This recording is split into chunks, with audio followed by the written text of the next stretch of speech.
Bagaimana mungkin seorang ibu yang membangun usaha keluarga dari air mata sendiri, tiba-tiba dituduh pikun oleh anak-anaknya hanya karena ia menolak membubuhkan tanda tangan? Pagi itu, Ratna belum sempat melepas sandal dari kakinya ketika Bagas meletakkan map coklat di atas meja dan berkata bahwa semua sudah diurus. Larasati berdiri di sampingnya dengan senyum tipis, seolah yang mereka bawa bukan surat kuasa, melainkan obat untuk menyelamatkan ibunya. Di luar rumah, mesin perahu masih terdengar dari dermaga, tetapi di ruang tamu kecil itu, Ratna merasa seperti sedang didorong perlahan ke jurang. "Bu, jangan keras kepala. Kami cuma ingin ibu istirahat." Kata istirahat itu membuat dada Ratna dingin. Sebab sehari sebelumnya, seorang tetangga berbisik bahwa dua anaknya sudah menanyakan tempat lansia yang jauh dari pantai. Ratna menatap tanda tangan kosong di halaman terakhir, lalu menyadari satu hal mengerikan. Mereka bukan sedang memintanya percaya, mereka sedang menyingkirkannya. Ratna tidak langsung menjawab. Ia menarik map itu lebih dekat, lalu membaca ulang kalimat yang membuat dadanya sesak. Kuasa penuh untuk mengurus, menjaminkan, mengalihkan, dan melakukan tindakan hukum atas seluruh aset usaha keluarga. Ia mengangkat wajah. Bagas berdiri. Larasati menatap jendela seolah angin dari halaman lebih penting daripada tangan ibu mereka yang mulai gemetar. Ini bukan surat untuk membantu ibu Gas. Ini surat untuk mengambil semuanya. Bagas menghela napas keras. Ibu selalu begitu. Setiap kami mau membenahi usaha, ibu langsung curiga. Larasati menoleh. Kami tidak mengambil, Bu. Kami mengurus, ibu sudah capek. Semua orang juga tahu ibu makin sering lupa. Kata lupa itu menusuk. Ratna pernah salah menaruh kunci gudang, tetapi ia tidak pernah lupa urusan yang menjaga usaha tetap hidup. Apa yang ibu lupakan sampai kalian merasa berhak meminta tanda tangan ibu seperti ini?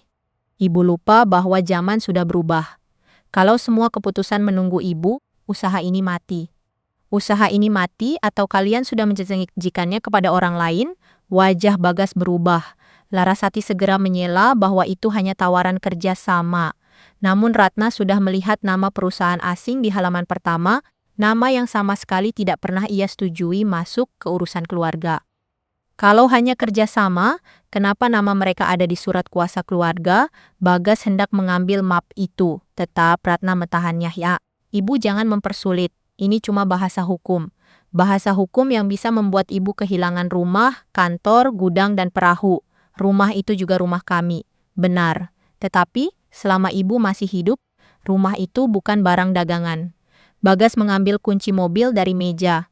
Suaranya tidak lagi manis. Kalau ibu belum mau tanda tangan, kami tidak akan memaksa pagi ini. Tapi jangan salahkan kami kalau usaha makin kacau. Usaha ini tidak kacau, yang kacau adalah niat kalian. Sebelum keluar, Larasati berhenti di ambang pintu. Bu, tolong pikirkan baik-baik. Kadang orang tua merasa masih kuat, padahal semua orang di sekitarnya sudah lelah. Pintu tertutup pelan, tetapi suaranya membuat Ratna merasa seperti ditinggalkan di rumah yang mendadak terlalu luas. Ia menyelipkan map coklat itu di bawah tumpukan kain di lemari kamar. Saat melihat kotak kayu peninggalan suaminya, ia memandangnya sebentar lalu menggeleng. Pagi itu dadanya sudah terlalu penuh untuk membuka kenangan. Menjelang siang, Ratna pergi ke dermaga tanpa memberitahu siapapun. Orang-orang menyapanya seperti biasa, tetapi ada yang terlalu cepat menunduk, ada yang tersenyum kasihan, dan ada yang berbisik setelah ia lewat. Dewi, pemilik warung kecil dekat tikungan, tampak terkejut. Bu Ratna, ibu ke dermaga sendiri? Memangnya kenapa kalau saya ke dermaga sendiri, Wi? Dewi ragu. Saya dengar katanya ibu disuruh banyak istirahat. Katanya Mas Bagas mengambil alih kantor karena ibu sering lupa jadwal dan pembayaran. Ratna tersenyum tipis. Akhirnya ia melihat arah angin busuk itu berhembus. Kalau saya lupa pembayaran, kenapa semua pekerja masih menerima upah tepat waktu? Dewi menunduk. Ratna tidak memaksa. Ia melanjutkan langkah menuju dermaga, angin laut menyambutnya dengan keras. Beberapa perahu berayun pelan, Ratna berjalan ke kantor kecil di samping gudang. Pintu kantor tertutup, ia mengambil kunci dari tas kainnya, kunci masuk, tetapi tidak berputar. Rudi, kunci kantor diganti, Rudi mendekat dengan wajah cemas. Saya tidak tahu, Bu. Kemarin Mas Bagas datang dengan tukang kunci. Katanya atas perintah ibu. Ratna memejamkan mata. Di dermaga yang ia bangun bersama suaminya, ia berdiri di depan pintu kantornya sendiri dan tidak bisa masuk. Pak Jaya datang setelah dipanggil. Kepala pekerja itu sudah ikut keluarga Ratna sejak muda. Mas Bagas bilang semua kunci kantor sementara dipegang dia, katanya supaya catatan tidak berantakan. Ratna menatap pintu kantor, di balik pintu itu ada meja kayu suaminya dan map lama yang selalu ia susun sendiri. Dia datang dengan siapa? Dengan Mbak Larasati dan 2 orang yang saya tidak kenal. Mereka melihat-lihat gudang juga, salah satunya memotret perahu. Ratna merasa jantungnya menekan tulang rusuk. Perusahaan di surat itu bukan sekadar nama di kertas. Orang-orangnya sudah datang, melihat, menghitung, dan mungkin menawar sesuatu yang tidak pernah ia izinkan untuk dijual. Ia menghubungi Bagas. Anak itu berkata kunci diganti supaya aman, lalu melarang Ratna membuat keributan di dermaga. Usaha ini masih atas nama ibu. Di atas kertas mungkin, tapi kenyataannya ibu tidak sanggup lagi mengurusnya. Sambungan terputus, Bagas bukan hanya menentang, ia sedang menghapus Ratna dari tempat yang selama ini membuatnya tetap hidup. Pak Jaya menawarkan tukang kunci, tetapi Ratna menolak. Jika pintu itu dipaksa terbuka, Bagas akan memakai kejadian itu untuk menyebutnya membuat kekacauan. Maka ia berjalan ke gudang. Di rak besi, kotak tempat salinan catatan perawatan perahu masih ada. Tetapi ketika dibuka, isinya berubah, buku catatan yang biasanya berada di bagian atas tidak ada. Map hijau berisi bukti pembelian mesin bekas juga hilang. Ada yang hilang, Bu? Banyak. Saya tidak berani tanya waktu mereka mengambil map. Mas Bagas bilang semua sudah sepengetahuan ibu. Ratna berdiri pelan. Mulai hari ini, kalau ada orang membawa keluar dokumen, barang, atau alat dari gudang, kamu catat namanya. Jangan ribut, jangan lawan. Catat saja. Baru beberapa langkah mereka keluar dari gudang, sebuah mobil hitam berhenti di dekat kantor. Bagas turun dengan wajah tegang. Larasati menyusul, memakai kacamata gelap. Seorang pria berkemeja putih turun bersama mereka, membawa map tipis dan telepon genggam. Para pekerja berhenti bekerja. Dermaga yang tadinya penuh suara mesin dan air mendadak menahan napas. Bagas berjalan cepat ke arah Ratna. Ibu ini kenapa? Saya sudah bilang jangan membuat keributan. Ratna menatap pria asing di belakangnya. Siapa dia? Orang yang membantu urusan administrasi. Administrasi apa? Larasati melepas kacamata. Bu, jangan tanya dengan nada seperti itu di depan orang, malu. Ratna hampir tertawa. Kata malu mudah sekali keluar dari mulut anak yang membawa orang asing masuk ke urusan keluarga tanpa izin ibunya.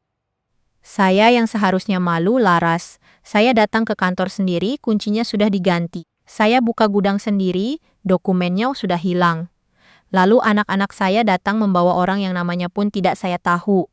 Bagas melangkah maju. Ibu mau mempermalukan saya di depan pekerja? Kamu mempermalukan dirimu sendiri. Cukup, Bu. Belum cukup, buka pintu kantor itu. Bagas menatapnya tidak percaya. Larasati berbisik agar ia tidak melayani, tetapi Bagas justru mendengus. Kantor sedang saya tata. Nanti kalau sudah selesai, ibu boleh lihat. Boleh lihat, suara Ratna pelan, tetapi semua orang justru makin diam. Sejak kapan saya harus menunggu izin anak saya untuk melihat kantor yang dibangun dari perhiasan kawin saya sendiri? Bagas kehilangan kesabaran, ia berbalik ke arah pekerja, seolah ingin menjadikan mereka saksi bahwa dialah yang waras. Kalian lihat sendiri kan kami mau memperbaiki usaha, beliau menuduh kami macam-macam. Semua keputusan jadi susah karena ibu tidak bisa diajak bicara. Tidak ada pekerja yang menjawab.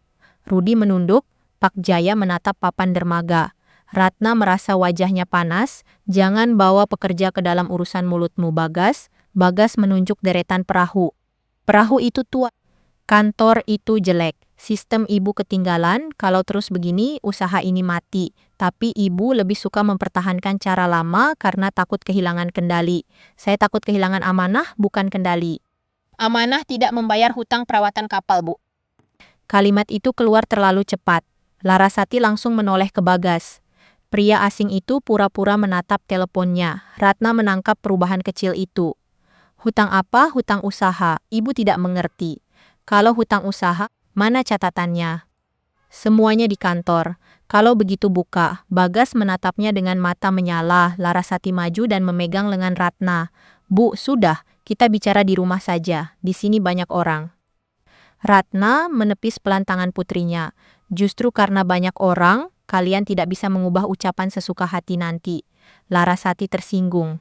Ibu pikir kami pembohong? Ibu pikir ada hal yang kalian sembunyikan. Bagas tertawa keras, sengaja agar semua orang mendengar. Ya Tuhan, Bu. Inilah masalahnya, ibu selalu curiga. Mungkin benar kata Laras, ibu perlu istirahat total. Ratna merasa kalimat itu seperti tali yang dilempar ke lehernya.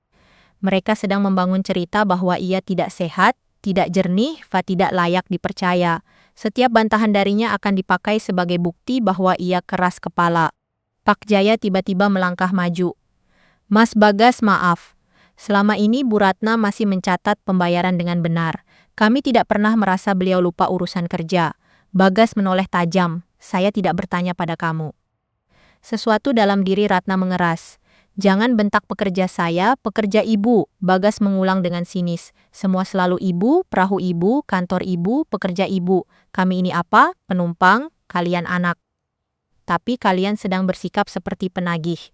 Bagas melangkah lebih dekat. Kalau ibu terus begini, jangan salahkan saya kalau saya mengambil langkah yang lebih tegas. Langkah apa? Bagas diam. Justru Larasati yang menjawab dengan nada dibuat sedih. Kami hanya ingin ibu dirawat dengan baik. Di rumah, ibu sendirian. Di dermaga, ibu mengganggu pekerjaan. Kalau ada tempat yang bisa menjaga ibu setiap hari, apa salahnya? Beberapa pekerja saling pandang, Ratna merasa seluruh dermaga mengecil. Jadi benar bisikan Dewi. Panti lansia itu bukan omongan kosong. Jadi kalian mau mengirim ibu pergi? Bukan mengirim pergi. Merawat orang tidak perlu mengambil kunci kantornya. Bagas memotong. Cukup, saya tidak mau bicara lagi di sini. Ia mengeluarkan kunci dari saku, membuka pintu kantor, lalu masuk bersama pria asing itu. Ratna hendak mengikuti, tetapi Bagas menahan pintu dengan tubuhnya. Ibu tunggu di luar. Kalimat itu jatuh begitu saja, di depan pekerja, di depan perahu, di depan dermaga yang menyimpan separuh hidup Ratna. Ia tidak didorong, ia tidak dimaki, namun larangan itu lebih menyakitkan daripada tamparan. Kamu benar-benar melarang ibu masuk. Bagas tidak menjawab. Ia masuk dan menutup pintu. Kali ini pintu itu benar-benar tertutup di wajah Ratna. Tidak ada yang bergerak. Angin laut menerbangkan ujung selendangnya. Larasati berdiri beberapa langkah darinya, gelisah bukan karena menyesal, melainkan karena takut keributan itu menjadi bahan cerita. Bu, pulanglah, nanti tekanan darah ibu naik. Ratna menoleh kepadanya. Jangan sentuh tekanan darah ibu kalau yang kalian naikkan adalah luka di dada ibu. Ratna berjalan menjauh dari kantor. Kakinya berat, tetapi ia memaksa dirinya tetap lurus. Ia tidak mau menangis di dermaga. Di dekat perahu pertama keluarga, Ratna sadar anak-anaknya sedang berdiri di atas hasil pengorbanan itu dan menyuruhnya minggir. Pak Jaya datang membawa segelas air dan meminta maaf karena tidak bisa berbuat banyak. Ratna menerima gelas itu dengan tangan dingin. Kamu sudah berbuat cukup dengan mengatakan yang benar. Pak Jaya menunduk. Saya takut, Bu. Mas Bagas bilang kalau kepengurusan berubah, pekerja lama akan dievaluasi. Ratna tersenyum lemah. Dievaluasi. Sekarang kata halus lebih menakutkan daripada makian. Ia meneguk air sedikit lalu bertanya dengan suara rendah. Pak Jaya, kamu masih ingat map biru tua yang dulu disimpan Bapak di laci bawah? Yang ada tali merahnya? Iya. Saya pernah lihat dulu. Setelah Bapak meninggal ibu yang pegang. Mungkin di rumah, Bu? Ratna tidak menjawab. Ia mendadak teringat kotak kayu di kamar. Jika dokumen di kantor sudah hilang, siapa yang menjamin barang di rumah masih aman? Ia pulang sebelum matahari turun. Di perjalanan, Dewi berkata bahwa orang-orang mulai bicara. Katanya anak-anak Ratna sedang susah karena Ratna tidak mau menyerahkan usaha. Ratna mendengarkan tanpa membela diri. Omongan itu sudah berjalan. Ketika sampai di pintu depan tidak terkunci. Ratna berhenti di beranda. Ia ingat jelas telah mengunci pintu sebelum pergi. Ia mendorong pintu perlahan. Ruang tamu tampak rapi, tetapi udara di rumah terasa berbeda. Ada bau parfum Larasati yang samar. Ratna berjalan ke kamar, lemari masih tertutup. Map coklat masih ada di bawah tumpukan kain. Namun ketika matanya berpindah ke meja kecil dekat jendela, darahnya seperti berhenti. Kotak kayu peninggalan suaminya tidak lagi berada tepat di sudut. posisinya bergeser. Kunci kecil yang tadi tergantung di dekat cermin kini tergeletak di atas meja. Ratna mendekat dengan langkah pelan. Ia menyentuh tutup kotak itu, tidak terkunci. Ia membukanya, foto lama masih ada. Buku catatan kapal pertama masih ada. Beberapa surat keluarga tersusun miring, seperti baru saja dibuka dan dimasukkan kembali dengan terburu-buru. Tetapi ruang di bawah buku catatan itu kosong. Ratna tahu ruang itu. Selama bertahun-tahun ia sengaja tidak menyentuhnya. Di sanalah suaminya menyimpan amplop tebal berwarna biru tua, amplop dengan tali merah yang dulu selalu ia sebut sebagai urusan terakhir jika suatu hari keluarga mulai lupa jalan pulang. Kini amplop itu hilang. Ratna duduk di tepi tempat tidur. Dari luar rumah, suara azan sore terdengar jauh dan lembut. Namun di dalam dadanya, tidak ada kelembutan yang tersisa. Ia menatap kotak kayu terbuka itu, lalu akhirnya mengerti bahwa anak-anaknya tidak hanya ingin tanda tangan hari ini. Mereka sudah lebih dulu mencari sesuatu yang bahkan Ratna sendiri belum berani buka. Amplop biru itu tidak kembali muncul meski Ratna membongkar isi kotak sampai dasar kayunya tampak kosong. Ia mengangkat foto lama, membuka lipatan kain batik, memeriksa sela buku catatan, lalu duduk diam dengan tangan gemetar. Yang hilang bukan sekadar kertas, melainkan sesuatu yang dulu sengaja ia hindari karena takut membuka luka keluarga. Di luar, angin laut menggoyang pintu dapur. Ratna bangkit menutupnya, lalu kembali menatap kamar yang berantakan. Untuk pertama kalinya, rumah itu tidak terasa aman. Setiap lemari seperti baru disentuh orang. Setiap laci seperti menyimpan jejak tangan yang masuk tanpa izin. Ia mengambil telepon genggam dari meja kecil. Jarinya berhenti di nama Nirmala. Selama ini, Ratna jarang memanggil cucu itu pada malam hari, sebab ia tahu Nirmala sering pulang mengajar dalam keadaan lelah. Namun malam itu, kesunyian terlalu berat untuk ditanggung sendiri. "Nirmala, kamu sudah pulang?" Suara di seberang langsung cemas. "Sudah, Nek?" "Ada apa?" Suara nenek pelan sekali. "Kalau kamu tidak terlalu capek, datanglah sebentar. Nenek perlu ditemani." Nirmala tiba tidak lama kemudian dengan jaket tipis dan kantong makanan hangat. Wajahnya tampak letih, tetapi matanya langsung tajam ketika melihat kotak kayu terbuka di lantai. "Siapa yang membuka ini, Nek?"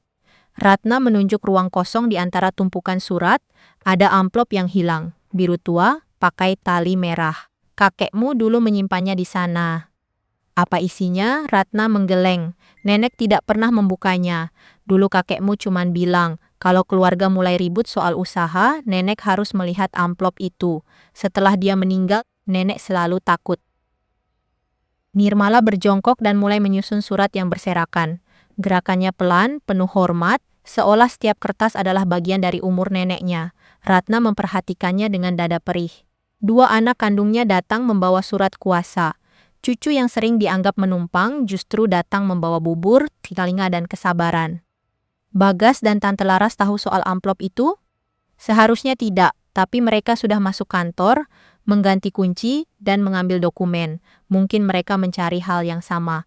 Nirmala menemukan sobekan kecil terselip di bawah kaki meja. Kertas itu tampak seperti bagian pinggir sampul map. Tulisannya samar, tetapi ada satu nama yang masih bisa dibaca, Surya. Ratna mendekat, nama itu pernah nenek dengar. "Dulu kakekmu pernah pergi menemui orang bernama Surya setelah sakitnya makin parah." "Notaris?" "Mungkin." Nenek tidak yakin. Nirmala menyimpan sobekan itu di dalam buku kecilnya. "Kita harus mencari tahu." "Tapi malam ini nenek jangan tidur sendiri." Ratna menggeleng. "Jangan ikut terlalu jauh. Mereka akan bilang kamu mengincar harta." "Mereka sudah lama bilang begitu meskipun saya tidak pernah meminta apa-apa." Kalimat itu membuat Ratna terdiam. Ia baru sadar bahwa luka Nirmala mungkin sudah bertahun-tahun tumbuh tanpa suara. Anak itu tetap datang, tetap menunduk sopan, dan tetap menyayangi orang yang sering tidak cukup berani membelanya. Pagi berikutnya, Nirmala menemani Ratna ke warung Dewi sebelum mereka ke dermaga. Baru sampai di tikungan, dua perempuan yang sedang membeli sayur langsung berhenti bicara. Seorang lelaki tua bertanya apakah Ratna sudah minum obat. Pertanyaan itu terdengar sopan, tetapi Ratna menangkap rasa kasihan yang ia minta. Dewi menarik Ratna duduk di bangku dekat etalase kue. "Bu, saya tidak enak menyampaikan. Tapi sejak kemarin orang-orang bilang ibu sering lupa dan mudah marah. Katanya Mas Bagas mengambil alih supaya usaha tidak berantakan. Ratna memandang gelas teh di depannya. Siapa yang pertama bicara begitu? Saya tidak tahu pasti. Sopir tamu bilang dengar dari kantor, ada juga yang bilang keluarga sedang mencari tempat perawatan untuk ibu. Nirmala langsung menoleh. Tempat perawatan? Dewi mengangguk pelan. Saya sendiri tidak percaya, tetapi omongan seperti itu cepat sekali jalan, Nak. Apalagi kalau yang bicara anak kandung, Dewi mencondongkan badan. Ada satu hal lagi, Bu. 2 orang asing datang pagi tadi. Mereka tidak bertanya soal paket perahu. Mereka memotret gudang dan tanah belakang kantor. Gelas di tangan Ratna hampir jatuh. Nirmala menahannya. Nek, kita harus ke kantor sekarang. Di dermaga, Ratna merasa seperti orang asing di tanah sendiri. Pintu kantor tetap memakai kunci baru. Di dekat gudang, seorang pria berkemeja terang sedang berbicara dengan Rudi sambil menunjuk deretan perahu. Ketika melihat Ratna, Rudi tampak lega sekaligus takut. Bu, mereka bilang sudah janjian dengan Mas Bagas. Pria itu tersenyum sopan. Kami hanya melihat kondisi aset, Bu. Ratna menatapnya. Aset siapa? Pria itu ragu. Maaf, saya pikir keluarga sudah memberi izin. Kalau saya tidak memberi izin, berarti keluarga belum memberi izin. Pak Jaya mendekat dengan suara rendah. Bu, kemarin malam Mas Bagas datang lagi. Dia membawa tas. Saya tidak berani menahan karena dia bilang akan memeriksa arsip. Dia mengambil sesuatu? Saya tidak lihat jelas, tapi setelah dia pergi, laci meja belakang kosong. Biasanya ada buku pembayaran lama di situ. Ratna memejamkan mata. Kalau buku itu hilang, Bagas bisa membuat cerita apa saja tentang keadaan usaha. Saat mereka hendak pulang, Larasati muncul di dermaga. Ia turun dari mobil dengan pakaian rapi, seolah sengaja menunjukkan jarak antara dirinya dan bau garam di sekitar perahu. Bu, kenapa ibu masih datang ke sini? Ratna menjawab tenang. Karena ini usaha ibu. Ibu membuat orang bingung. Bagas sudah mengatur pekerjaan, tapi ibu datang menanyakan ini itu. Nanti pekerja tidak tahu harus ikut siapa. Pekerja tahu harus ikut pemilik yang sah. Wajah Larasati menegang. Bu, jangan pakai kata seperti itu. Kami anak ibu, bukan orang luar. Kalau bukan orang luar, kenapa membawa orang luar melihat tanah dan gudang? Larasati menatap Nirmala dengan jengkel. Kamu yang mengompori ya, Nirmala tidak mundur. Saya hanya menemani nenek. Kamu selalu bilang menemani, tapi sejak kamu datang ibu makin keras. Ratna menatap putrinya lama. Ibu keras karena kalian menekan. Larasati menghela napas lalu suaranya dibuat lembut. Bu, kami sudah menghubungi tempat lansia, bukan untuk membuang ibu, untuk merawat. Di sana ada orang yang mengawasi makan, obat, dan istirahat ibu. Beberapa pekerja menunduk. Ratna merasakan wajahnya panas, jadi benar. Kalian sudah mengurus tempat itu tanpa bicara kepada ibu. Kami baru bertanya. Kalau baru bertanya, kenapa orang sudah membicarakannya? Larasati terdiam sesaat lalu memilih menyerang. Karena semua orang melihat ibu berubah. Ibu mudah curiga, mudah marah, dan selalu merasa kami jahat. Orang yang pintu rumahnya dibuka, diam-diam berhak curiga. Sore harinya, saat Ratna dan Nirmala sampai di rumah, seorang lelaki muda berdiri di beranda sambil membawa map putih. Ia memperkenalkan diri dari tempat perawatan lansia. Katanya ia diminta melakukan kunjungan awal dan menilai kebutuhan calon penghuni. Siapa calon penghuninya? Lelaki itu gugup. Ibu Ratna, maaf Bu, saya hanya menjalankan jadwal dari keluarga. Nirmala maju, tidak ada jadwal, silakan pulang. Lelaki itu menatap Ratna. Ratna mengangkat dagunya. Anak saya boleh membuat jadwal atas hidupnya sendiri. Ia tidak boleh membuat jadwal atas hidup saya. Lelaki itu meminta maaf dan pergi. Setelah motornya menghilang, Ratna duduk di kursi beranda. Ia teringat Bagas kecil yang dulu bersembunyi di balik kainnya. Saat petir menyambar, ia tidak mengerti kapan anak yang dulu takut ditinggal berubah menjadi orang yang menyiapkan tempat untuk meninggalkan ibunya. Nirmala duduk di sampingnya. Nek, malam ini saya menginap. Kamu besok mengajar, saya bisa berangkat dari sini. Mereka akan makin membencimu, nenek yang sedang mereka lukai. Saya tidak bisa memikirkan kebencian mereka lebih dulu. Malam itu, mereka memeriksa kembali sobekan kertas bertuliskan nama Surya. Di balik sobekan, ada sisa tulisan yang hampir hilang. Nirmala mengarahkannya ke lampu dan membaca pelan. Arsip keluarga. Rumah lama dekat pasar ikan. Ratna mengerutkan kening. Dulu ada rumah besar dekat sana. Kakekmu pernah mengantar nenek lewat jalan itu, tapi dia tidak mengajak masuk. Katanya ada urusan sebentar. Besok kita cari. Ratna hendak menjawab, tetapi pesan dari Bagas masuk ke teleponnya. Isinya singkat, tetapi membuat ruangan terasa makin sempit. Besok pagi kami datang dengan keluarga, jangan bikin susah. Semua demi kebaikan ibu. Nirmala membaca pesan itu dari samping. Mereka mau membuat tekanan ramai-ramai. Ratna menutup telepon. Kalau banyak orang datang, mereka berharap ibu malu dan menurut nenek tidak perlu malu. Ratna tersenyum sedih. Orang tua sering kalah bukan karena salah, nak. Mereka kalah karena tidak ingin ribut di depan keluarga. Keesokan paginya, rumah Ratna yang biasanya sepi mendadak penuh suara kendaraan. Bagas datang lebih dulu, diikuti Larasati. Dua kerabat jauh ikut masuk dengan wajah canggung. Tidak lama kemudian, perempuan berkerudung rapi dari tempat lansia datang membawa brosur dan formulir. Bagas masuk ke ruang tamu tanpa menunggu dipersilakan. Bu, kita bicara baik-baik hari ini. Ratna duduk di kursi kayu. Nirmala berdiri di dekat pintu kamar, memegang buku catatannya. Kalau baik-baik, kenapa membawa orang yang ibu tidak undang? Perempuan dari tempat lansia tersenyum sopan. Saya hanya menjelaskan pilihan perawatan, Bu. Tidak ada paksaan. Kalau tidak ada paksaan, jelaskan kepada anak saya dulu bahwa saya belum pernah meminta pindah.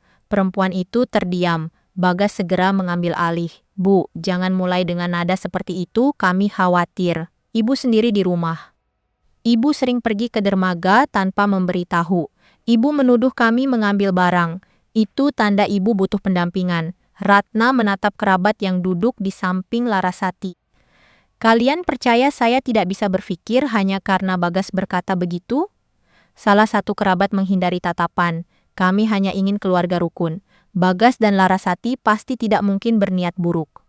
Larasati membuka tas dan mengeluarkan beberapa lembar kertas. Bu, ini bukan keputusan permanen. Ibu bisa mencoba tinggal sementara. Sementara itu, Bagas mengurus usaha. Saya mengurus rumah. Semua lebih teratur. Rumah ini perlu diurus atau perlu dikosongkan? Bu. Bagas meletakkan formulir di meja. Kalau ibu terus curiga, bagaimana kami bisa membantu? Kami ini anak ibu. Nirmala bukan orang yang seharusnya mengatur urusan inti keluarga. Nirmala menatap Bagas. Saya tidak mengatur. Saya hanya meminta semua surat diperiksa. Surat apa lagi? Surat kuasa yang kalian bawa. Surat pernyataan keluarga, kunci kantor yang diganti, dokumen yang hilang. Dan alasan kenapa orang dari tempat lansia sudah datang sebelum nenek setuju. Suasana mendadak hening. Perempuan dari tempat lansia melihat formulirnya, lalu melihat Ratna. Larasati berdiri. Nirmala, kamu jangan sok paling tahu, dari dulu keluarga ini menolongmu. Jangan membalas dengan membuat ibu melawan anaknya sendiri. Wajah Nirmala memucat, tetapi ia tetap berdiri. Saya tidak membuat nenek melawan siapapun. Kalian yang membuat nenek harus membela diri. Bagas menunjuk ke arah pintu. Keluar dari rumah ini kalau kamu mau terus memanaskan suasana. Ratna bangkit pelan. Meski usianya sudah lanjut, suaranya terdengar jernih. Tidak ada yang mengusir Nirmala dari rumah ibu.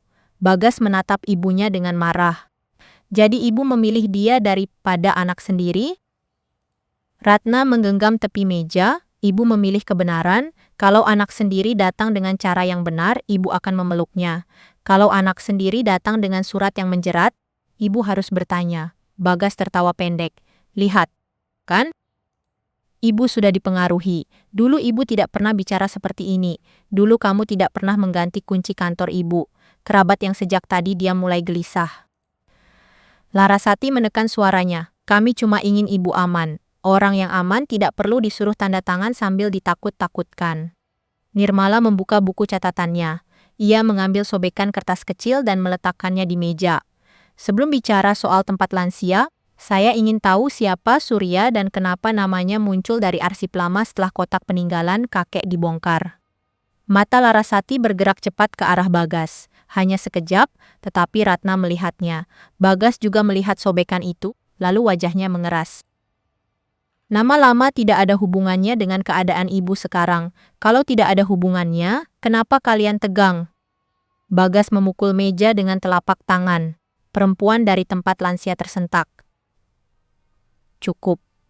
Saya tidak mau rumah ini diatur oleh anak yang tidak tahu diri. Ratna melangkah ke samping Nirmala. Yang tidak tahu diri adalah orang yang ingin memindahkan ibunya tanpa bertanya kepada ibunya. Bagas mengambil formulir dari meja dan menyodorkannya kepada Ratna. Bu, tanda tangan saja pernyataan bahwa ibu menolak pendampingan. Kalau nanti terjadi apa-apa, jangan salahkan kami. Ratna tidak mengambil kertas itu.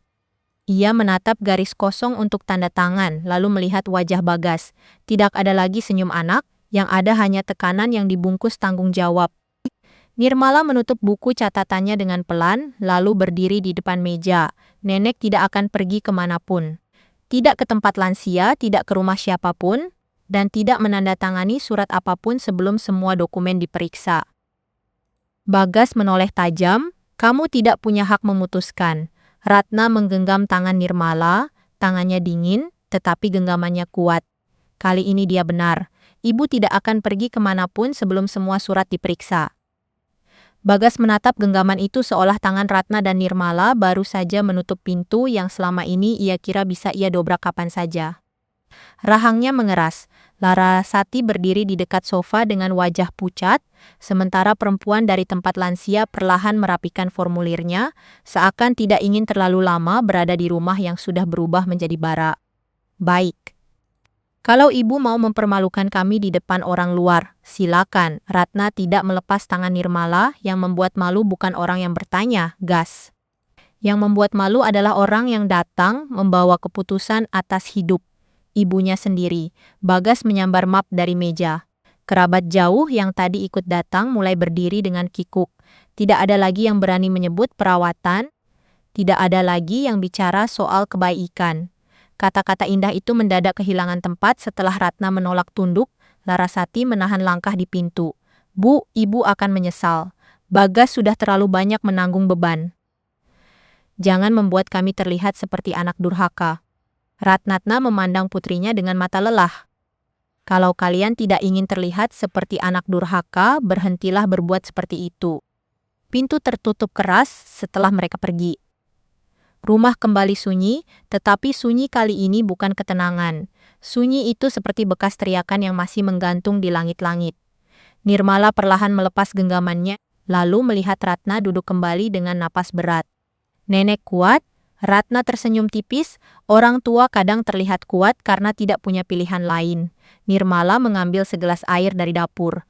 Tangannya sendiri masih bergetar. Ia tahu Bagas belum menyerah. Pria itu pergi dengan wajah orang yang merasa kehilangan kendali, dan orang seperti itu biasanya tidak berhenti, ia hanya mencari jalan lain yang lebih kasar atau lebih licin. Sore itu mereka tidak pergi kemana-mana. Ratna duduk di meja makan, menyusun semua surat yang masih tersisa. Nirmala menyalin tanggal, nama, dan kalimat penting ke buku catatannya. Dari sekian banyak kertas, hanya sopekan kecil bertuliskan nama Surya yang terasa seperti pintu. Mereka tidak tahu pintu itu menuju kebenaran atau luka lain, tetapi lebih baik mengetuk pintu daripada menunggu rumah sendiri dirampas perlahan. Menjelang maghrib, Pak Harun datang. Lelaki tua itu berjalan pelan dengan tongkat kayu, rambutnya putih, kulitnya gelap terbakar matahari. Dulu ia nahkoda paling dipercaya suami Ratna. Setelah pensiun, ia lebih sering duduk di dekat surau kecil memperbaiki jaring tua, hanya agar tangannya tetap bekerja. Saya dengar ramai di rumah, Bu. Ratna mempersilakan ia masuk. Nirmala membuatkan teh. Pak Harun duduk di kursi dekat jendela memandang kotak kayu yang masih terbuka di kamar. Amplop biru itu hilang, Pak. Tangan Pak Harun berhenti di atas gelas. Yang pakai tali merah, Ratna menatapnya tajam. Bapak tahu? Pak Harun menunduk lama. Wajahnya tampak seperti orang yang membawa batu di punggung terlalu lama. Saya tidak tahu isinya, Bu. Tapi saya tahu almarhum pernah menitip pesan. Katanya kalau suatu hari anak-anak rebutan usaha, ibu harus cari orang bernama Surya. Nirmala cepat membuka buku. Surya itu siapa, Pak? Dulu notaris, sudah tua sekarang. Rumahnya pernah di sekitar pasar ikan lama. Saya tidak tahu masih di sana atau tidak. Ratna menahan napas. Kenapa Bapak tidak pernah bilang? Karena setelah Bapak wafat, Ibu selalu menolak bicara soal surat terakhir. Saya pikir selama keluarga tenang, lebih baik saya diam. Dan sekarang keluarga tidak tenang. Pak Harun mengangguk pelan. Ada satu hal lagi, Bu. Almarhum pernah sangat menyesal soal anak pertama. Ruangan seperti berhenti bernapas. Ratna menunduk. Nama anak pertama itu jarang disebut dalam rumah. Bukan karena lupa, melainkan karena setiap kali disebut ada pintu lama yang berderit di dada Ratna. Anak itu pergi setelah menikah tanpa restu. Hubungan mereka patah, lalu kematian datang, terlalu cepat untuk memberi ruang meminta maaf. Nirmala diam. Ia tahu pembicaraan itu menyentuh ibunya, menyentuh masa kecilnya, juga menyentuh posisinya yang selama ini seperti bayangan di pinggir keluarga. Pak Harun berbicara lebih pelan. Beberapa minggu sebelum meninggal, almarhum minta saya antar ke rumah Surya. Pulangnya beliau menangis di perahu. Saya tidak pernah lihat beliau menangis seperti itu. Beliau cuma bilang, ada dosa keluarga yang tidak boleh diwariskan jadi kebencian. Ratna memejamkan mata, air mata jatuh tanpa suara. Dia tidak pernah bilang begitu kepada saya. Mungkin beliau takut membuka luka. Mungkin juga menunggu waktu yang tidak pernah datang. Nirmala menyentuh lengan Ratna. Nek, kita harus mencari Pak Surya. Ratna mengangguk, tetapi ketakutan tampak jelas di wajahnya. Kalau isi amplop itu membuat semua makin hancur? Yang menghancurkan bukan isi amplop, Nek. Yang menghancurkan adalah orang yang mencurinya. Malam itu, di tempat lain, Bagas tidak pulang ke rumahnya. Ia duduk di dalam mobil dekat gudang usaha, menatap layar telepon dengan mata merah. Pesan dari seseorang terus masuk, pendek tetapi menekan. Ia tidak membalas semuanya. Sesekali ia memukul setir pelan, lalu menatap kantor kecil yang kuncinya kini berada di sakunya. Larasati menelepon berkali-kali sebelum akhirnya ia menjawab. Kamu gila, Gas. Kamu hampir membuat semua orang curiga. Diam dulu, aku sedang berpikir. Kamu pikir aku tidak takut? Orang pembeli itu sudah tanya kapan surat kuasa selesai. Uang muka yang sudah masuk tidak bisa kita kembalikan begitu saja. Jangan sebut uang muka di telepon.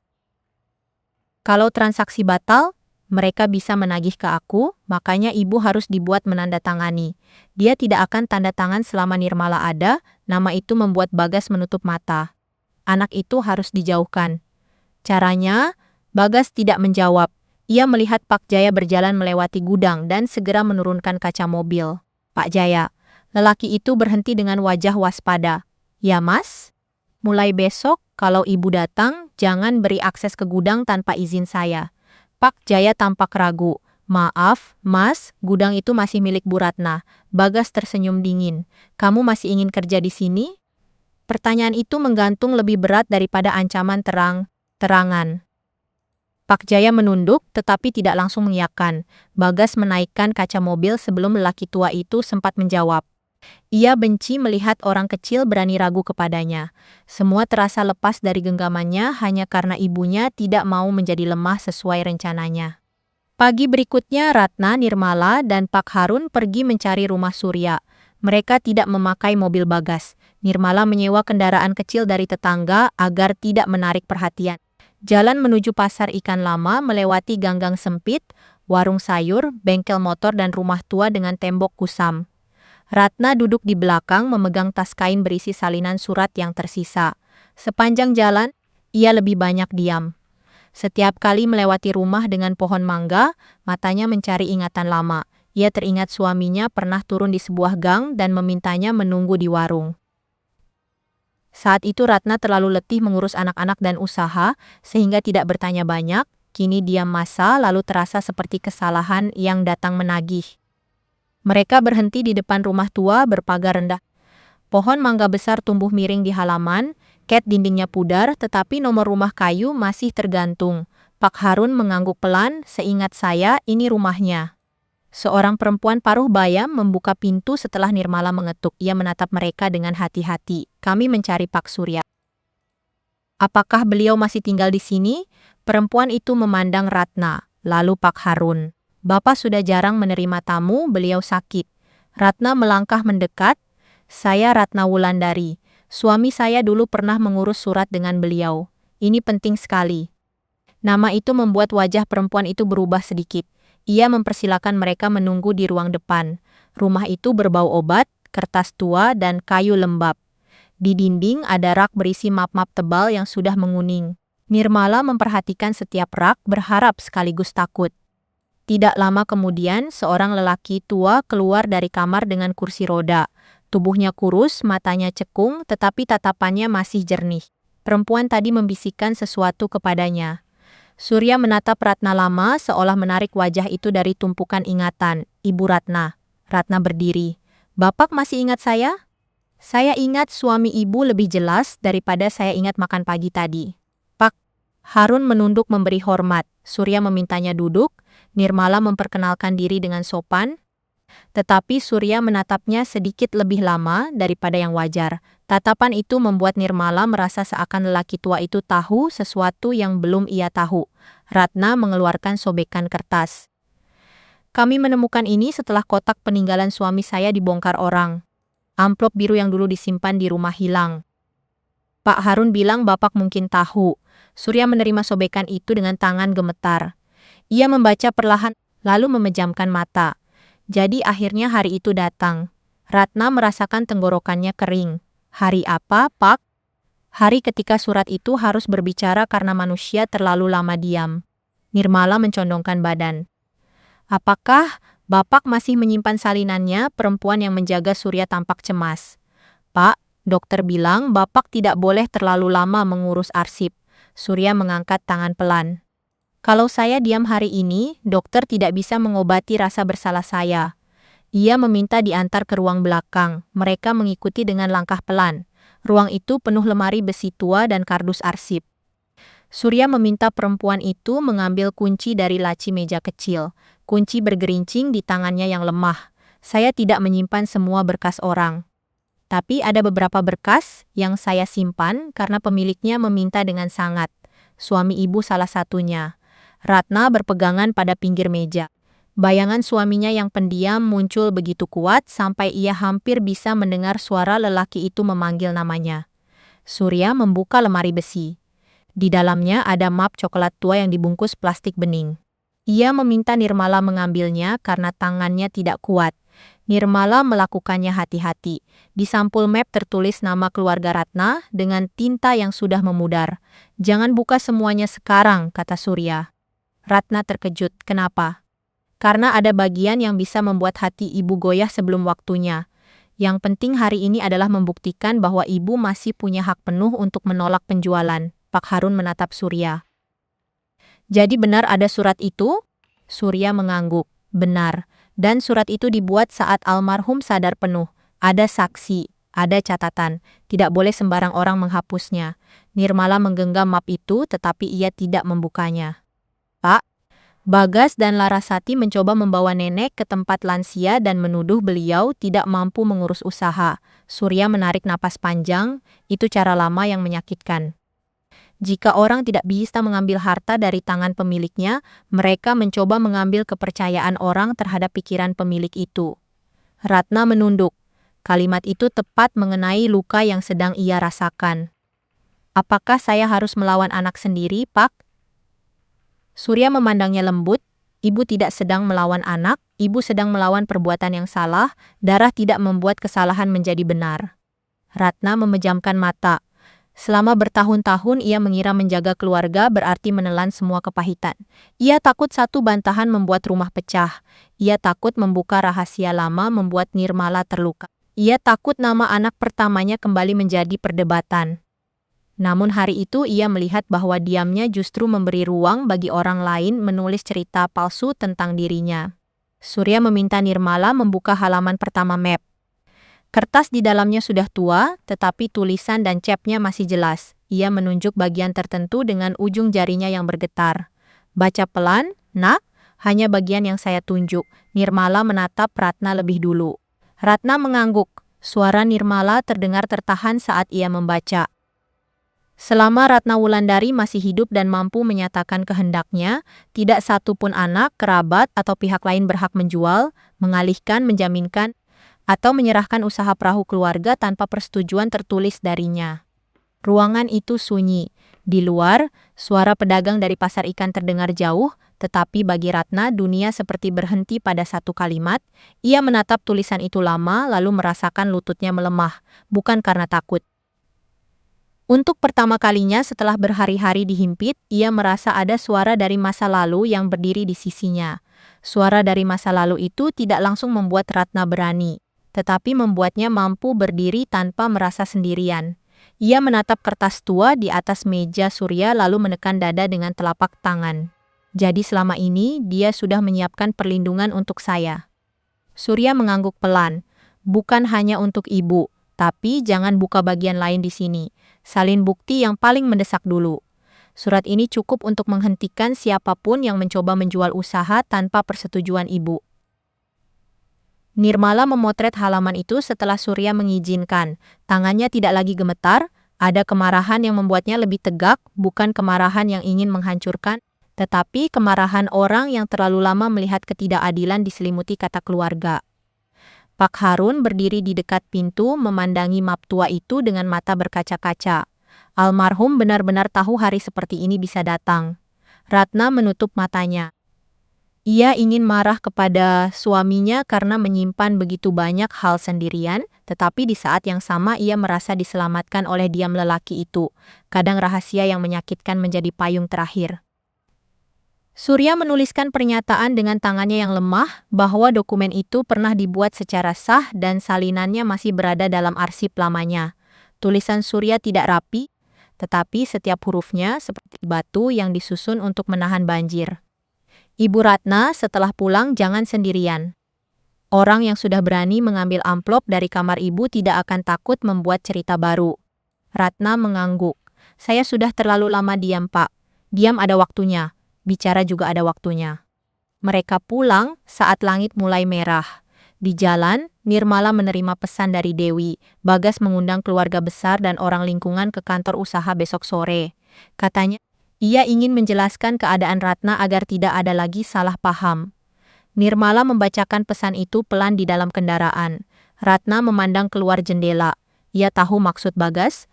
Anak itu ingin menggelar pengadilan tanpa hakim, memakai rasa malu sebagai tali, dan membuat Ratna tampak seperti ibu keras kepala yang tidak tahu diri.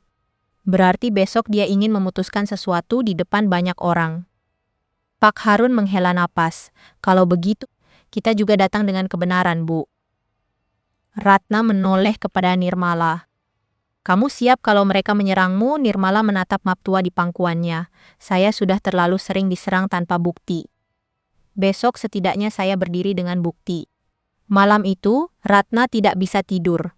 Ia duduk di ruang tengah mendengar suara ombak jauh yang biasanya menenangkan. Tetapi malam itu, suara itu seperti mengingatkannya pada tahun-tahun yang ia lalui bersama suaminya. Ia teringat bagaimana mereka membeli perahu pertama dengan uang hasil menjual gelang kawin, bagaimana Bagas kecil tidur di kantor saat mereka mengecat badan perahu. Bagaimana Larasati tertawa sambil mengejar kepiting di tepi dermaga. Orang yang menyakitinya bukan orang asing, mereka tumbuh dari tangannya sendiri. Pagi berikutnya, kabar pertemuan sudah menyebar. Pekerja menunduk saat Ratna melewati dermaga. Kantor kecil sudah dibuka oleh Bagas, kursi-kursi plastik disusun di halaman samping, menghadap meja panjang. Di atas meja itu ada map, botol air, dan mikrofon kecil yang biasanya dipakai untuk menerima rombongan wisata. Bagas tampak percaya diri. Ia mengenakan kemeja bersih dan berbicara dengan kerabat. Larasati duduk di sebelahnya dengan wajah dibuat letih, seperti perempuan yang sudah lama menanggung beban, dan hari ini terpaksa bicara demi keselamatan ibunya. Ratna datang tanpa tergesa. Nirmala berjalan di sampingnya, Pak Harun menyusul di belakang. Surya belum terlihat karena tubuhnya terlalu lemah untuk datang sejak awal, tetapi Nirmala sudah mengatur agar ia menyusul jika diperlukan. Di dalam tas kain Nirmala ada salinan dokumen dan bukti foto. Bagas melihat mereka datang. Senyumnya segera mengeras. Saya pikir ibu akan datang sendiri. Ratna menjawab tenang. Ibu datang dengan orang yang masih menghormati kebenaran. Beberapa orang berbisik. Larasati bangkit dan mencoba memegang lengan Ratna, tetapi Ratna menghindar halus. Sentuhan itu terasa terlalu penuh perhitungan. Pertemuan dimulai dengan suara Bagas yang dibuat lembut. Saya mengundang keluarga dan orang yang selama ini mengenal usaha kami bukan untuk membuka aib. Saya hanya ingin semua tahu bahwa kami sedang menghadapi keadaan sulit. Ibu kami, Bu Ratna, sudah semakin tua. Beliau sering lupa, mudah curiga, dan menolak bantuan. Kami sebagai anak tidak mungkin diam. Ratna duduk tegak. Setiap kata Bagas jatuh seperti pasir di atas namanya, sedikit demi sedikit mengubur bentuk aslinya. Larasati menyambung dengan suara bergetar. Kami sudah berusaha bicara baik-baik. Kami ingin ibu istirahat, kami ingin usaha dikelola lebih rapi, tapi ibu merasa kami mau merampas. Kami sedih sekali. Kami juga punya keluarga, punya tanggungan. Tidak mudah mengurus orang tua yang menolak dibantu. Seorang bibi jauh mengusap mata. Seorang tetangga mengangguk pelan. Cerita Larasati bekerja seperti yang ia inginkan. Ia tidak perlu berbohong terlalu keras. Cukup menyusun kata sehingga keserakahan tampak seperti kelelahan. Bagas mengangkat satu lembar kertas. Karena itu, kami meminta keluarga menyetujui pendampingan penuh untuk ibu. Untuk sementara, seluruh urusan usaha akan saya pegang, dengan Larasati membantu administrasi. Ibu tetap dihormati, tetapi keputusan harus melalui kami agar tidak ada kekacauan. Nirmala berdiri. Keputusan usaha tidak bisa diambil dengan cerita sedih. Bagas menatapnya. Kamu belum saya beri kesempatan bicara, justru dari tadi nenek juga belum diberi kesempatan. Beberapa orang menoleh ke Ratna. Bagas tersenyum kecil, seperti orang yang sudah menyiapkan jawaban. Ibu boleh bicara, tapi kami mohon, jangan mengulang tuduhan bahwa kami mencuri atau ingin menjual usaha. Itu menyakitkan. Ratna memandang anak laki-lakinya lama. Dulu ia pernah mengajari Bagas meminta maaf kalau merusak mainan orang. Kini anak itu berbicara di depan banyak orang seperti korban dari ibunya sendiri. Ibu hanya ingin bertanya satu hal. Mengapa kunci kantor diganti tanpa izin ibu? Bagas menjawab cepat. Untuk mengamankan dokumen. Mengapa orang asing memotret gudang dan tanah belakang kantor? Untuk rencana pengembangan. Mengapa tempat lansia dipanggil ke rumah sebelum ibu setuju? Larasati menyela. Karena kami khawatir. Ratna menoleh kepadanya, khawatir atau ingin mengosongkan rumah. Suasana mulai gelisah. Bagas mengetuk meja. Lihat sendiri, pertanyaan ibu selalu penuh kecurigaan. Ini yang kami hadapi setiap hari. Nirmala maju selangkah. Kalau kecurigaan tidak beralasan, buka semua dokumen hari ini. Bagas tertawa. Dokumen usaha tidak bisa dibuka sembarangan di depan semua orang.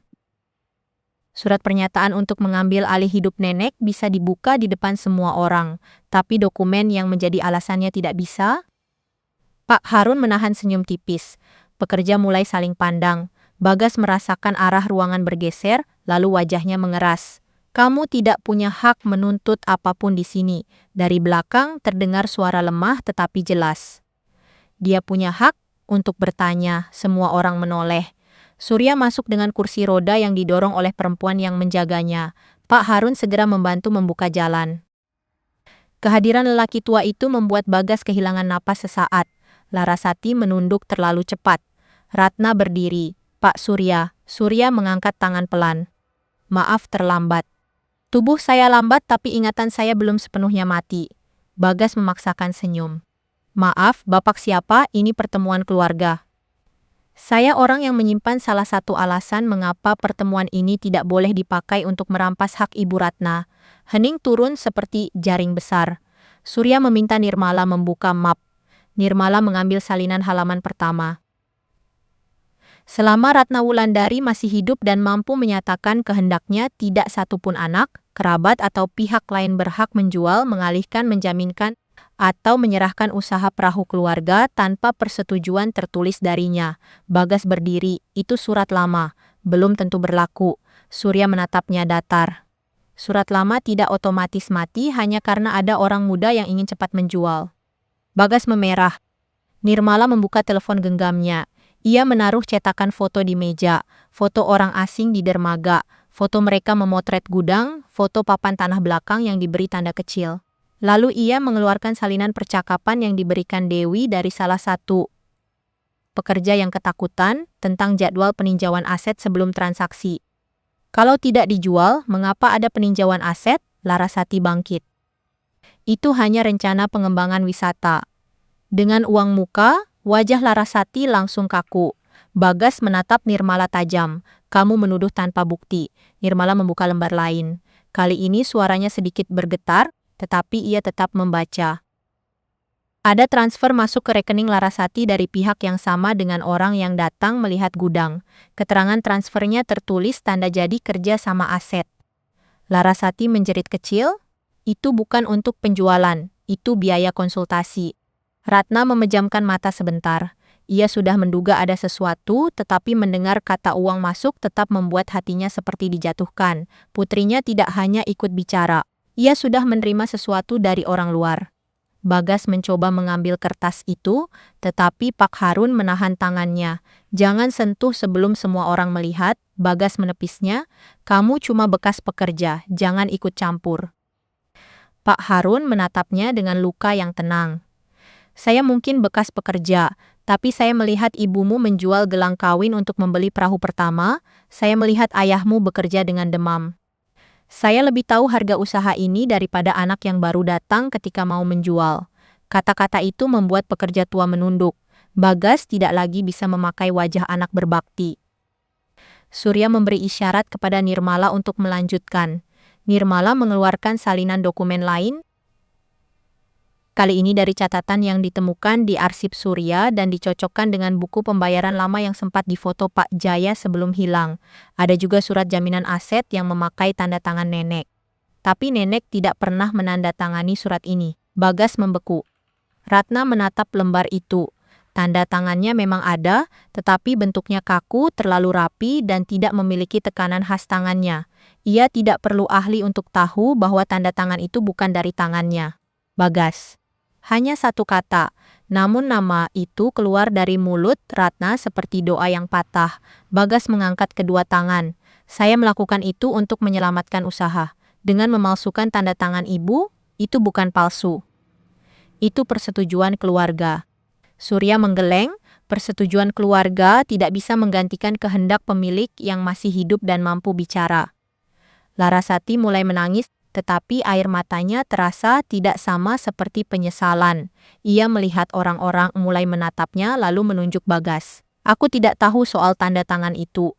Aku hanya membantu mencari investor." Bagas yang mengurus surat. Bagas menoleh dengan marah. "Jangan lempar semuanya ke aku. Kamu yang menerima uang muka. Kamu yang bilang ibu akan setuju." Karena memang seharusnya dia setuju kalau tidak dipanas-panasi Nirmala. Nama Nirmala kembali dilempar seperti batu. Kali ini Surya menatap cucu itu, lalu membuka halaman lain dalam map. Ratna melihat gerakan itu dan dadanya menegang. "Pak Surya, apakah itu perlu sekarang?" Surya menatap Ratna dengan lembut tetapi tegas. "Kalau tidak sekarang, mereka akan terus menyebut Nirmala orang luar." Nirmala membeku. Bagas tampak bingung. Larasati berhenti menangis. Surya berbicara, suaranya lemah namun menusuk. Dalam surat yang dibuat almarhum, disebutkan bahwa garis keturunan anak pertama tidak pernah dihapus dari keluarga ini. Nirmala bukan beban, bukan orang luar. Ia termasuk pihak yang harus dilindungi dalam amanah usaha ini. Ruangan menjadi sangat sunyi. Nirmala menatap Ratna dengan mata basah. Ia tidak sepenuhnya mengerti semua maknanya, tetapi untuk pertama kalinya ada orang tua di luar neneknya yang menyatakan di depan banyak orang bahwa ia bukan tamu di keluarga itu. Bagas tertawa kasar untuk menutupi kepanikannya. "Jadi ini maksudnya, ibu mau memberikan usaha kepada dia? Pantas saja dia rajin sekali datang." Ratna berdiri. Kali ini tubuhnya tidak goyah. Semua mata tertuju padanya, tetapi ia tidak lagi merasa kecil. "Dengarkan ibu baik-baik, ibu bukan pikun, ibu bukan beban, ibu bukan tangga yang bisa kalian injak untuk naik. Lalu kalian tendang ketika sudah sampai di atas." Larasati menangis lebih keras. "Bu, jangan bicara begitu, kami anak ibu. Anak tidak mengirim orang untuk menilai ibunya seperti barang tua. Anak tidak mengganti kunci kantor ibunya, anak tidak membawa pembeli diam-diam. Anak tidak memalsukan tanda tangan lalu menyebutnya pengorbanan." Bagas memukul meja, "Karena ibu tidak pernah mau mengerti keadaan kami." Ratna menatapnya, "Keadaan apa?" Bagas terlanjur marah. Wajahnya merah, napasnya memburu dan semua pertahanan yang ia bangun dengan kata-kata indah runtuh begitu saja. "Aku punya hutang, Bu. Hutang besar. Kalau usaha ini tidak cepat dijual atau dijaminkan, mereka akan menghancurkan hidupku. Apa ibu mau melihat anak sendiri jatuh?" Kalimat itu meledak di halaman kantor seperti petir di tengah laut tenang. Tidak ada yang langsung bicara. Larasati menutup mulutnya. Bagas sendiri tampak sadar terlambat bahwa ia baru saja membuka alasan yang selama ini ia sembunyikan. Ratna memandang anaknya, matanya basah tetapi suaranya sangat pelan, jadi untuk menyelamatkan hidupmu, kamu memilih mengubur hidup ibu. Kalau ibu mau menyebutnya begitu, silakan, kata Bagas, tetapi suaranya tidak lagi setegas tadi. Ratna menunggu anaknya melihat wajahnya, namun Bagas justru menunduk ke meja. Ia bukan anak kecil yang tersesat. Ia laki-laki dewasa yang memilih jalan salah, lalu meminta ibunya menjadi tanah untuk menutup lubang itu. Larasati menyeka air matanya dengan ujung kerudung. Bu, kami panik, Bagas takut, aku juga takut, uang itu sudah terlanjur masuk dan orang-orang itu terus menekan. Kami pikir kalau usaha dijual sebagian, semuanya bisa selesai. Ratna memandang putrinya. Yang mau kalian jual bukan sebagian, kalian membawa surat kuasa penuh. Larasati menggigit bibir. Aku hanya ikut karena Bagas bilang, ibu pasti tidak akan mengerti kalau dijelaskan pelan-pelan. Bagas menoleh tajam. Jangan pura-pura suci. Kamu yang pertama kali mengenalkan pembeli itu.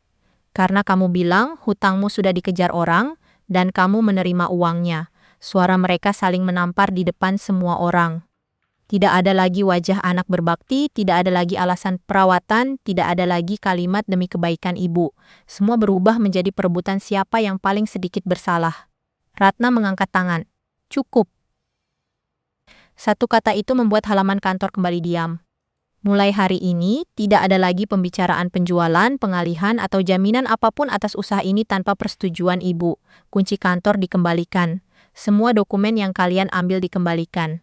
Dan surat yang memakai tanda tangan palsu itu akan diperiksa. Bagas menatapnya dengan mata merah. Ibu tega membawa anak sendiri ke masalah hukum? Ratna hampir tersenyum, tetapi yang muncul hanya kepedihan. Kamu tega membuat ibu terlihat tidak waras di depan orang-orang. Kamu tega mengundang tempat lansia tanpa izin ibu. Kamu tega memakai tangan ibu di surat yang tidak pernah ibu sentuh. Sekarang kamu bertanya apakah ibu tega? Bagas tidak menjawab. Surya menutup map dengan pelan. Mas Bagas, Mbak Larasati, jika kalian masih ingin ada jalan baik, berhenti malam ini juga. Jangan tambah satu kebohongan lagi. Larasati duduk lemas. Bagas tetap berdiri, tetapi bahunya sudah turun. Kerabat yang tadi mendukung mulai menjauhkan kursi dari meja. Beberapa pekerja menunduk, ikut sakit melihat seorang ibu dihancurkan oleh anak sendiri. Calon pembeli tidak datang hari itu, tetapi kabar bergerak cepat. Belum sampai malam, orang yang pernah mengirim utusan ke dermaga menelepon Larasati berkali-kali. Ketika akhirnya ia menjawab, wajahnya langsung pucat. Mereka menarik diri, katanya lirih. Bagas mencengkeram pinggir meja. Tarik diri bagaimana? Mereka tidak mau terseret sengketa keluarga dan dokumen palsu. Mereka minta uang muka dikembalikan. Bagas tertawa pendek seperti orang kehilangan akal. Dikembalikan pakai apa? Larasati menutup wajah. Untuk pertama kalinya, Ratna melihat putrinya akhirnya melihat jurang di bawah kakinya sendiri. Pertemuan bubar tanpa salam, orang yang datang membawa prasangka pulang dengan rasa malu. Malam itu, Ratna tidak langsung pulang. Ia duduk di bangku kayu dekat dermaga. Kantor sudah dikunci kembali dengan kunci lama yang diberikan Pak Jaya setelah Bagas melemparkannya ke meja. Nirmala duduk di sampingnya, sementara Pak Harun mengantar Surya pulang. Angin laut terasa dingin. Nenek menyesal membuka semuanya di depan orang. Ratna menggeleng. Ibu mana yang tidak malu melihat anaknya terbongkar di depan banyak orang, tapi ada rasa malu yang harus ditanggung supaya kebohongan tidak menjadi rumah. Nirmala menunduk. Bagas pasti akan menyalahkan saya, dia sudah menyalahkanmu sejak sebelum kamu tahu apa-apa. Ratna memegang tangan cucunya. Kamu tidak menyebabkan luka ini, nak? Kamu hanya menyalakan lampu di ruangan yang sudah lama gelap. Keesokan harinya, Ratna pergi ke kantor hukum kecil yang dikenalkan Surya. Ia datang dengan tas kain, salinan dokumen, dan wajah perempuan yang akhirnya berhenti meminta izin untuk melindungi dirinya sendiri. Nirmala menemaninya. Pak Harun ikut sebagai saksi. Surya mengirim surat keterangan karena tubuhnya tidak kuat keluar lagi. Petugas yang menerima laporan mendengarkan lama. Ratna menjelaskan soal kunci kantor, dokumen hilang, tanda tangan palsu, uang muka dari pihak luar, dan upaya membawa dirinya ke tempat lansia tanpa persetujuan. Setiap kali ia menyebut Bagas dan Larasati, suaranya melemah. Tetapi Nirmala menatapnya dengan tenang, mengingatkan bahwa cinta kepada anak tidak boleh berubah menjadi izin untuk diinjak. Di luar kantor itu, Bagas menunggu. Entah dari siapa ia tahu Ratna akan datang. Rambutnya berantakan, matanya kurang tidur. Ia berdiri di bawah pohon dengan wajah marah dan takut sekaligus. Ibu benar-benar melapor, Ratna berhenti di depannya. Ibu melaporkan perbuatan bukan membuang anak, bagi ibu mungkin beda. Bagi orang lain, aku akan terlihat seperti penjahat.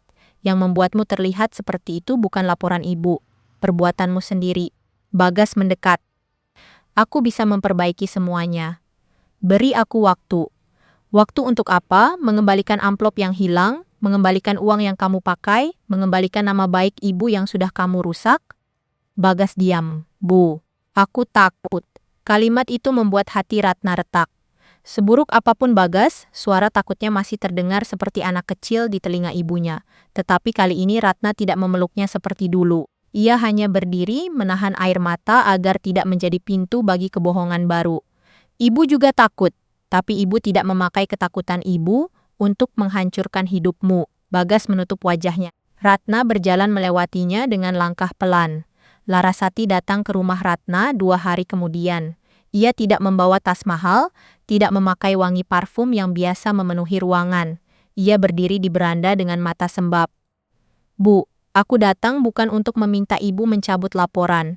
Ratna membuka pintu tetapi tidak langsung mempersilakan masuk. Lalu untuk apa? Aku mau mengembalikan ini. Larasati menyerahkan amplop biru tua dengan tali merah. Ujungnya sedikit robek. Ratna menatap amplop itu lama tetapi tidak langsung mengambilnya. Kamu yang mengambil? Aku membuka kotak itu. Aku tidak tahu isinya. Bagas bilang ada surat lama yang bisa menghalangi rencana. Aku panik. Panik karena takut kehilangan ibu atau panik karena takut rencana kalian gagal? Larasati terisak tanpa jawaban. Ratna mengambil amplop itu dengan tangan dingin. Kalian takut kehilangan sesuatu yang belum tentu milik kalian sepenuhnya. Tapi kalian tidak takut kehilangan ibu. Maaf, Bu. Ratna memejamkan mata. Kata maaf itu datang terlambat, tetapi tetap menyentuh tempat paling lunak dalam hatinya. Namun ia tahu, maaf tanpa akibat hanya akan menjadi kain tipis untuk menutup luka bernanah. Tapi jangan minta ibu pura-pura tidak terjadi apa-apa. Di ruang tengah, Ratna membuka amplop itu bersama Nirmala. Larasati duduk di ujung kursi, tidak berani mendekat. Di dalamnya ada salinan surat lama, catatan tangan suami Ratna, dan sebuah foto anak pertama mereka yang memeluk Nirmala saat masih bayi. Ratna menyentuh foto itu dengan jari gemetar. Catatan tangan itu pendek. Suaminya menulis bahwa ia menyesal pernah mengusir anak pertama dari hati keluarga. Ia menulis serang Nirmala tidak boleh lagi diperlakukan sebagai beban. Ia menulis bahwa selama Ratna masih hidup, semua keputusan berada di tangannya. Setelah itu sebagian amanah usaha harus jatuh kepada Nirmala, bukan sebagai hadiah, melainkan sebagai pengakuan atas darah yang dulu pernah mereka tolak dan kasih yang tidak sempat mereka perbaiki. Nirmala menutup mulutnya. Bertahun-tahun ia menerima tempat kecil di ujung meja keluarga. Hari itu, selembar catatan tua tidak membuat masa kecilnya berubah, tetapi membuat lukanya akhirnya punya nama. Larasati menatap lantai. Jadi benar, ayah menulis untuk dia. Ratna menoleh. Untuk dia dan untuk ibu. Bukan untuk menghukum kalian, Laras. Untuk mengingatkan bahwa keluarga tidak boleh memilih kasih hanya karena malu pada masa lalu. Beberapa minggu berikutnya berjalan seperti musim buruk di laut. Tidak ada badai besar setiap hari, tetapi langit jarang benar-benar cerah. Pemeriksaan atas surat palsu dimulai. Bagas harus datang beberapa kali memberi keterangan. Larasati diminta menjelaskan aliran uang dari calon pembeli. Pihak pembeli membatalkan semua rencana dan menuntut pengembalian uang tanda jadi melalui jalur yang tidak lagi melibatkan Ratna. Di dermaga, para pekerja kembali bekerja dengan hati-hati. Pak Jaya menyusun ulang buku pembayaran, Rudi mengganti papan kunci. Dewi membantu menyebarkan kabar bahwa Ratna tidak sakit dan tidak pernah menyerahkan usaha.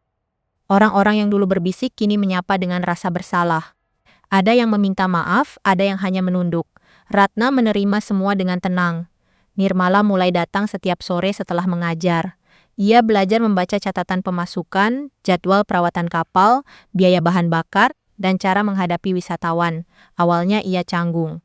Ia lebih terbiasa memegang buku pelajaran daripada buku usaha. Tetapi Ratna tidak memaksanya menjadi orang lain. Usaha ini tidak perlu orang yang paling pintar bicara. Cara usaha ini perlu orang yang tidak mudah menjual hati nuraninya.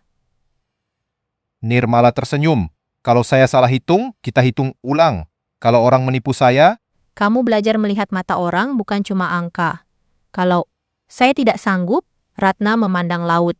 Tidak sanggup itu bukan dosa. Yang dosa adalah merasa tidak sanggup lalu mengorbankan orang lain. Suatu sore, Bagas datang ke dermaga. Ia tampak lebih kurus. Ia berdiri jauh dari kantor seperti tamu yang tidak tahu apakah boleh masuk. Pak Jaya melihatnya lalu memberitahu Ratna. Ratna keluar bersama Nirmala. Sejak pemeriksaan berjalan, hubungan Bagas dan Larasati retak. Mereka saling menyalahkan dan saling menghindar. Bagas menunduk saat Ratna mendekat. Bu, aku tidak minta ibu mencabut semuanya hari ini. Aku cuma mau tahu apakah suatu hari ibu masih bisa memaafkan aku. Ratna menatap anak laki-lakinya lama. Dalam dirinya, cinta dan luka masih saling menarik. Ia ingin berkata iya, karena seorang ibu selalu ingin anaknya pulang. Tetapi ia juga tahu, pulang tidak berarti masuk tanpa mengetuk. Setelah membakar pintu, ibu sedang belajar memaafkan. Tapi memaafkan bukan berarti membiarkan kejahatan terus hidup. Bagas menelan ludah. Aku harus bagaimana? Hadapi akibatnya. Kembalikan yang bisa kamu kembalikan, akui yang harus kamu akui. Jangan lagi memakai nama ibu untuk menutup ketakutanmu. Bagas mengangguk pelan. Air matanya jatuh, tetapi Ratna tidak menghapusnya. Hari itu, ia membiarkan Bagas merasakan sendiri garam dari kesalahannya. Larasati datang beberapa hari setelah itu, membawa beberapa perhiasan dan dokumen penjualan barang pribadinya untuk membantu mengembalikan uang muka. Ia tidak banyak bicara. Ratna menerima berkas itu tetapi tidak memujinya. Waktu bergerak perlahan. Usaha tidak langsung pulih. Ada wisatawan yang batal dan ada pekerja yang khawatir. Ada malam-malam ketika Ratna duduk sendiri memegang foto anak pertamanya dan menangis karena penyesalan lama kembali terbuka. Ia menyesal terlalu lama membiarkan Nirmala berdiri di luar lingkaran keluarga. Tetapi Nirmala tidak pernah menagih masa lalu itu dengan kemarahan. Kenapa kamu tidak marah kepada nenek? Pertanyaan itu keluar suatu malam ketika mereka menutup kantor. Nirmala tersenyum sedih. Saya pernah marah. Tapi saya juga tahu nenek satu-satunya yang tidak pernah benar-benar menutup pintu. Ratna memeluknya. Untuk pertama kalinya, pelukan itu tidak terasa seperti kasihan. Pelukan itu terasa seperti pengakuan. Pada pagi setelah musim angin mulai reda, perahu pertama berangkat membawa rombongan kecil. Ratna berdiri di ujung dermaga dengan selendang tipis di bahu. Nirmala berada di sampingnya memegang buku jadwal. Pak Harun duduk di bangku dekat warung Dewi, tersenyum sambil mengawasi anak-anak muda menarik tali. Takut? Tanya Ratna. Nirmala melihat perahu menjauh. Masih bagus. Orang yang tidak pernah takut kadang terlalu mudah meremehkan amanah. Angin laut menyentuh wajah Ratna. Ia tahu keluarganya tidak kembali utuh seperti dulu. Bagas dan Larasati masih harus menghadapi akibat perbuatan mereka. Tetapi rumahnya tidak kosong lagi. Kantornya home terkunci dari dirinya. Nama baiknya tidak lagi diseret sebagai alasan untuk merampas. Ratna menatap Nirmala lalu menatap perahu yang semakin kecil. Warisan yang paling berat bukan kapal, bukan tanah, bukan uang. Warisan yang paling berat adalah menjaga hati tetap benar ketika orang terdekat mulai menjual kebenaran. Nirmala mengangguk. Di bawah langit pagi itu, Ratna akhirnya mengerti bahwa ia memang kehilangan bayangan keluarga yang sempurna. Tetapi ia mendapatkan sesuatu yang lebih nyata. Ia mendapatkan kembali suaranya, rumahnya, dan seorang cucu yang memilih tinggal bukan karena harta, melainkan karena cinta yang tidak perlu diumumkan untuk terbukti. Ketika perahu pertama melewati garis cahaya di laut, Ratna menggenggam buku jadwal di tangan Nirmala dan berkata pelan, "Mulai hari ini, kita jaga amanah ini dengan cara yang tidak akan membuat siapapun harus mencuri tanda tangan orang tuanya lagi."